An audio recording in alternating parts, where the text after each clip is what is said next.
ગઈકાલે આપણે શેની વાત કરેલી સવારમાં? સ્નાયુના ગુણધર્મો. કયા કયા ગુણધર્મો કોને યાદ છે? ચલો હિમાંશુભાઈ.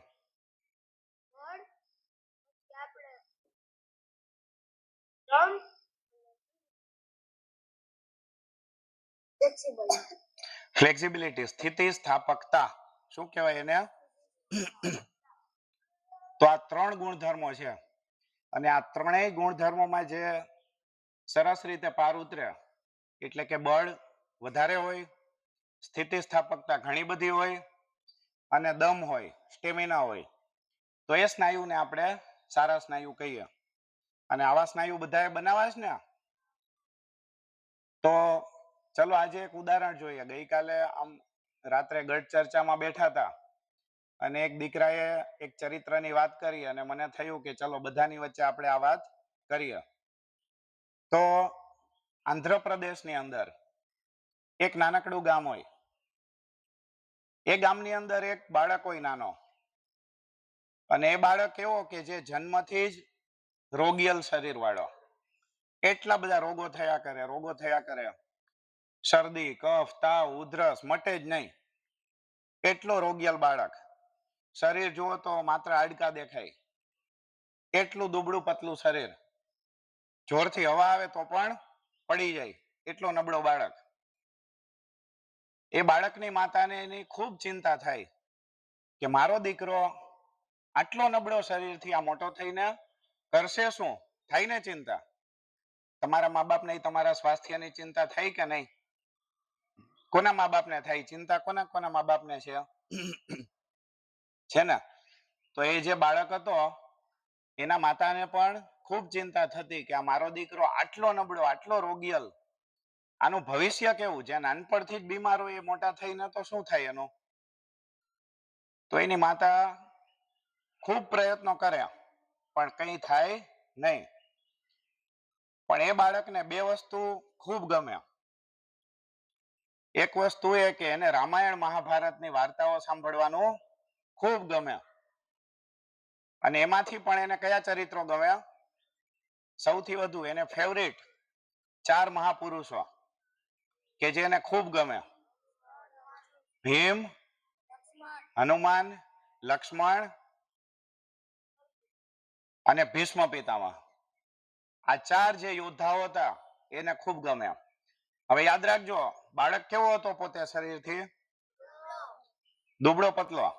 પણ એને ગમતા કોણ? કે જે મહાન યોદ્ધા હોય એવા બધા. મોટા ભાગે લોકોને કેવું ગમે? પોતાના જેવા લોકો ગમે ને. જેને માનો કે એક્સરસાઇઝ, વ્યાયામનો શોખ હોય તો એને એવા યોદ્ધાઓ ગમતા હોય. જેને માનો કે સંગીતનો શોખ હોય તો એને સંગીતકાર ગમતા હોય. જેને ચિત્રનો શોખ હોય એને ચિત્રકામ ગમે. પણ આ બાળક તો કેવો હતો? શરીરથી રોગિયલ, કંઈ કરી ના શકે એવો. છતાં પણ એને કોણ ગમતું? આ જે અદ્વિતીય યોદ્ધાઓ હતા, ભીમ, ભીષ્મ પિતામહ, લક્ષ્મણ, હનુમાન, આવા ચરિત્રો એને ગમતા. અને એની માતા પાસેથી આવી બધી વાર્તાઓ સાંભળ્યા જ કરે. એને સંતોષ જ ના થાય કે તમે મને બસ આ બધી વાર્તાઓ કર્યા કરો, કે આજ મારા ભગવાન, આજ મારા ગુરુ અને આજ મારા મિત્રો. એક વખત એક અખાડાની અંદર કુસ્તી ચાલતી હોય, અને કુસ્તી ચાલતી હોય ત્યાં કેવા લોકો ભેગા થાય? બળવાન લોકો, તાકાતવાળા, જેને કુસ્તીનો શોખ હોય. તો આ ભાઈ પણ ત્યાં જાય અને કોઈ એની હાંસી ઉડાવે કે જાજા ભાઈ તું શું આવી ગયો, કે આ તો અહીંયા તો પહેલવાનોનું કામ છે, જતો રે તું જા, કોઈનો ધક્કો લાગશે તો મરી જઈશ. પેલા બાળકને થાય કે આવું મારું આટલું અપમાન? હું તો કોનો મિત્ર છું? ભીમનો મિત્ર છું. તો ભીમના મિત્રનું આવું અપમાન? તો નક્કી કરે કે હું તો વ્યાયામ કરી અને શરીરને હવે બળવાન બનાવીશ જ. તો વ્યાયામની શરૂઆત કરે. જો ઇતિહાસ બહુ વિચિત્ર હોય છે. કેવો હોય? વિચિત્ર. અને એના વિશે પ્રમાણિકતાથી બહુ ઓછી માહિતી મળે. હું જેની વાત કરું છું એ જ વાત તમે બીજે કદાચ ક્યાંય અલગ રીતે સાંભળશો. ત્રીજા પુસ્તકમાં કંઈક અલગ રીતે વાંચશે. થાય ને આવું? તો એની અંદર આપણે વાદ વિવાદમાં ઉતરવાનો અર્થ નથી. પણ આપણે શું વિચારવાનું કે એમાંથી સાર શું છે આ વાતનો, એ આપણે લેવાનો. શું લેવાનું? સાર લેવાનો. નાની નાની માહિતી માટે, ના ના આવું નહોતું, કોઈ કહેશે કે ના ના રામમૂર્તિ આવું નહોતું કર્યું, મેં વાંચ્યું ત્યાં તો અલગ હતું. હોઈ શકે આની અંદર અલગ અલગ. હું જે વાત કરું છું એ મેં જે સાંભળેલી છે, બરાબર ને? તો એ બાળક બલોપાસનાની શરૂઆત કરે. બલોપાસના એટલે શું? બળની ઉપાસના. તો આપણે જો આ બધાને ઉપાસના કીધી છે, બળની ઉપાસના કરવાની. બળની દેવી કોણ છે? દુર્ગા માતા, કાલી માતા. આ બળની દેવી છે. આપણી આ જો બધી દેવીઓ છે, હા, બળની ઉપાસના કરો છે કે નહીં? તો એ ઉપાસના ચાલુ કરે, પણ એનું શરીર કેવું હતું? સાવ નબળું. તો જરાક કરે થાકી જાય. ક્યારેક તો એવો વિચાર આવે કે મરી જાઉં, મારાથી કંઈ થવાનું નથી, કેટલો થાકી જાય. છતાં વિચારે. પછી કોને યાદ કરે? ભીમને યાદ કરે, હનુમાનજીને યાદ કરે કે એનો ઉપાસક, કે એની પૂજા કરવા વાળો હું. આમ થાકી જાય ચાલે? એક વખત તો એને એમ થયું કે હું આત્મહત્યા જ કરી જાઉં, મરી જ જાઉં, હવે મારે જીવવું જ નથી, કે મારાથી આ બધું થાય નહીં તો હું કામનો શું? ફરી એને વિચાર આવે કે જે ભીમે આટલી ફાઇટ કરી, આટલા યોદ્ધાઓ સામે ક્યારેય હાર નથી માની, અને હું મરી જાઉં જાતે આત્મહત્યા, તો મારાથી નબળો તો કોઈ નહીં. અને ભીમને કદાચ શરમ આવે મને જોવે તો, કે આ મારો ઉપાસક, મારો ભક્ત આવો નબળો, તો હું મરવાનો તો નથી. જે પણ થાય હવે તો મારે પહેલવાન બનીને જ રહેવું છે. ફરીથી લાગી પડે. ધીમે ધીમે ધીમે ધીમે ધીમે ધીમે કરતા એનું શરીર મજબૂત બને. એટલો વ્યાયામ કરતો, એટલી કસરત કરતો. આપણે તો કેવું, જરાક થાય તો આ મને અહીંયા દુખે છે પગમાં, જો મને અંગૂઠો દુખે છે, હા, મને અહીંયા કોણીમાં, અહીંયા કાંડામાં આટલું દુખે છે, બરાબર, અને આપણે બેસી જઈએ. એક કેટલો વ્યાયામ કરતા.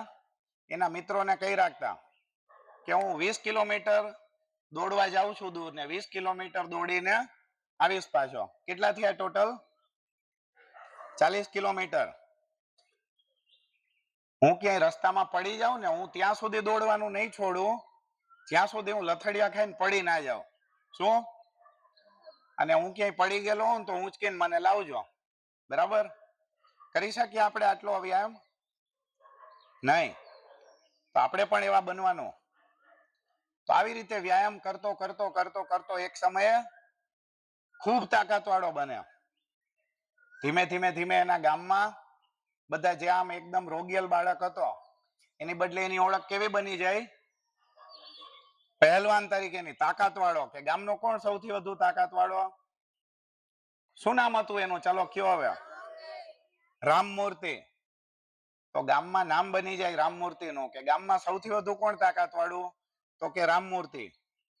એ જ બાળક 10 વર્ષ પહેલા કેવો હતો? તો ગામનો સૌથી રોગિયલ માણસ. પણ એ કોની ઉપાસના કરતો? કોની પૂજા કરતો? ભીમની, હનુમાનજીની. આપણે રોજ હનુમાન ચાલીસા બોલીએ ને, શું કામ બોલીએ?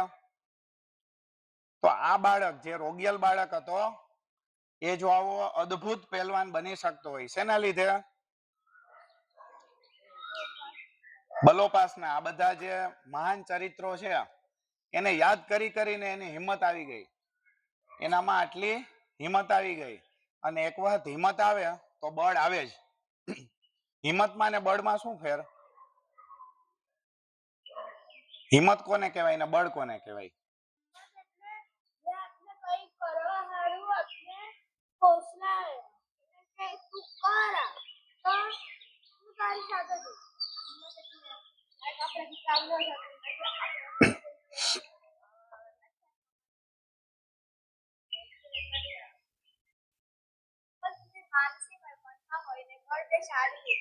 પેલા હિંમત આવે કે બળ આવે? હિંમત આવે. રામમૂર્તિમાં પેલા હિંમત આવી કે બળ આવ્યું? શું? હિંમત આવી. બળ તો હતું જ નહીં એનામાં. બળ હતું? હવે માનો કે તમારામાં બળ હોય ને હિંમત ના હોય તો શું થાય? એ કયો ચલો. કે બળ આવી ગયું છે, ચલો કોઈ રીતે જન્મથી ભગવાને એને બળ આપેલું છે. ગયા જન્મારાની હિંમત હતી, એના લીધે ભગવાને બળ આપી દીધું. પણ આ જન્મમાં તમે હિંમત ભેગી કરી શક્યા નહીં.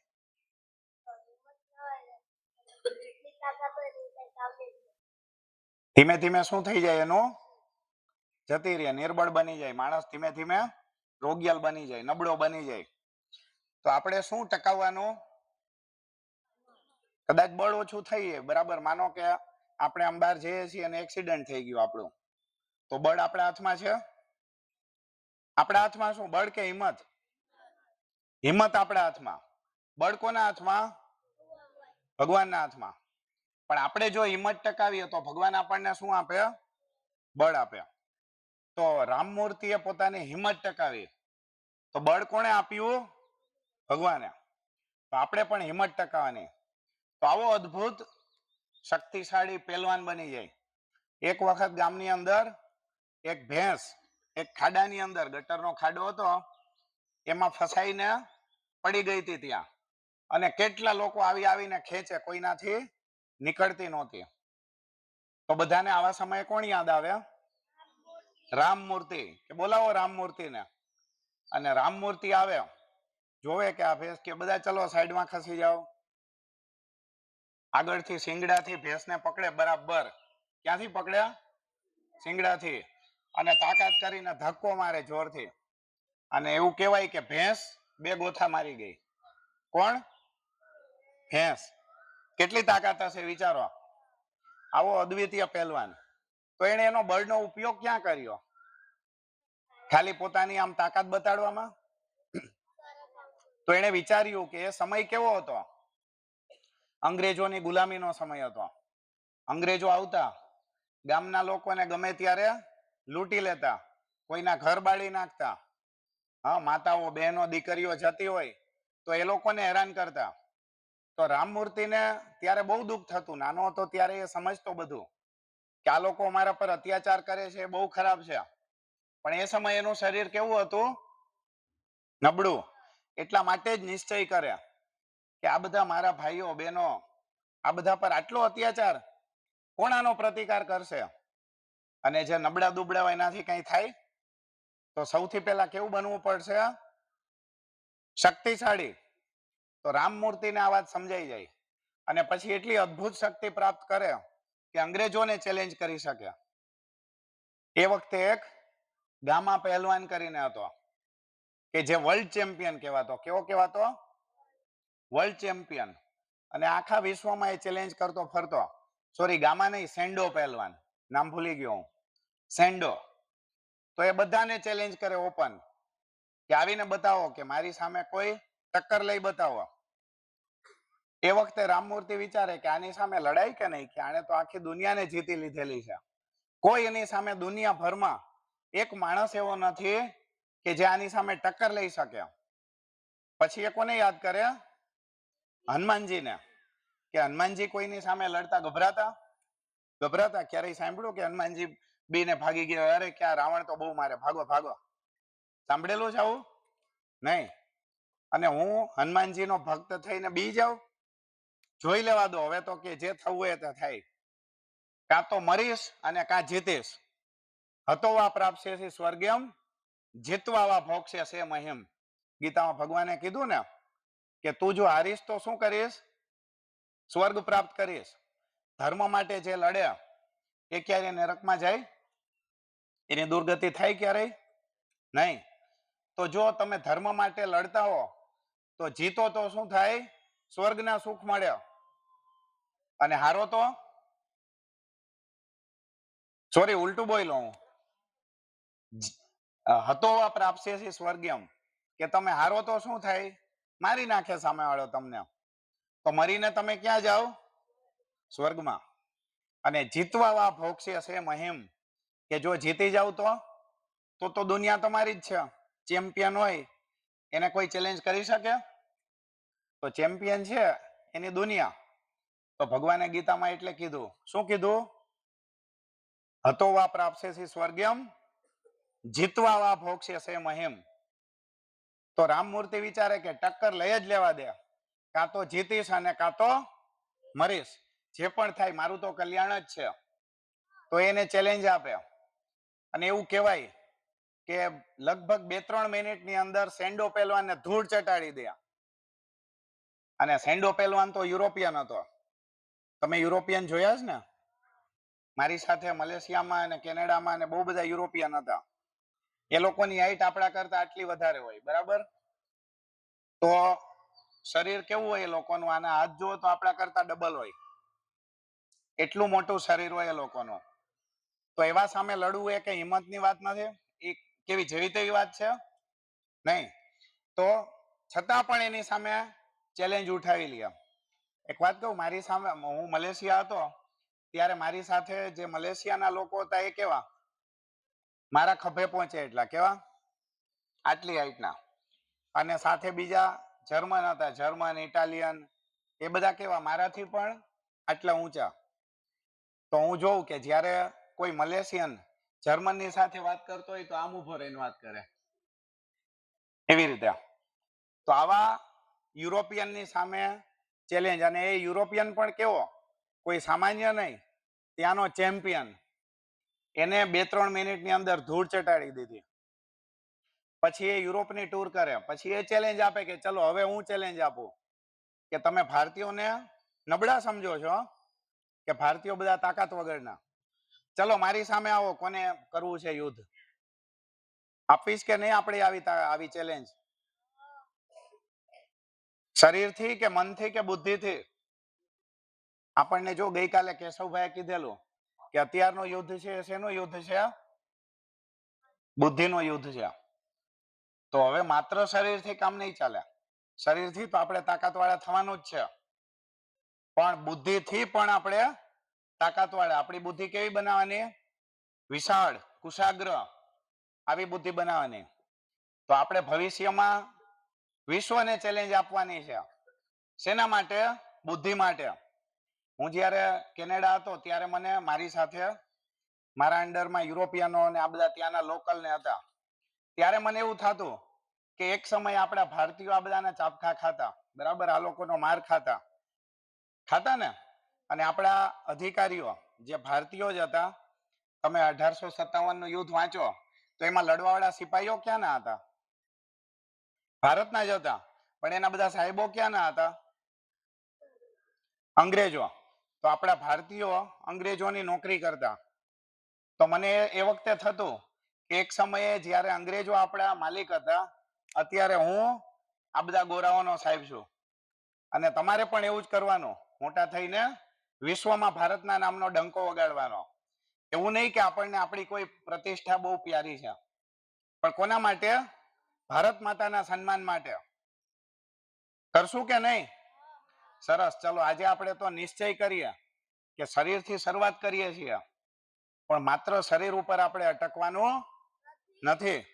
મનને પણ આપણે એવું જ મજબૂત બનાવશું, બુદ્ધિને પણ એવી વિશાળ બનાવશું, કુશાગ્ર બનાવશું, અને દેશનું નામ રોશન કરીશું.